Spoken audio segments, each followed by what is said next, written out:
ज्यावेळेस प्रकार घडतात त्यावेळेस पब्लिक म्हणून कोणीही पुढे येत नाही. शूटिंग करतील पण बघत बसतील पण त्यांना वाचवायला मदत करत नाही.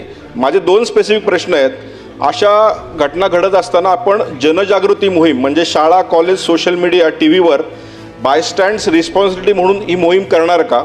त्याचबरोबर सेफ्टी वर्कशॉप महिला मुलींसाठी आपण करणार आहोत का? आणि मदत करणाऱ्याला पुरस्कार शासन देईल का, जेणेकरून अशी घटना घडल्यानंतर ग्रुपमधनं कोणीतरी येईल आणि त्याला वाचवेल, यासाठी आपण प्रयत्न करणार आहोत. सेल्फ अवेअरनेसचा विषय आहे. शेवटी जर का आपल्यासमोर एखादा गुन्हा घडत असेल तर आपण मदतीला धावून गेलं पाहिजे.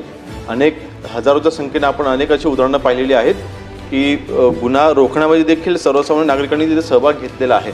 परंतु नक्कीच आपल्या ज्या सूचना आहेत त्या सूचनांवरती योग्य तो सकारात्मक विचार करण्यात येईल.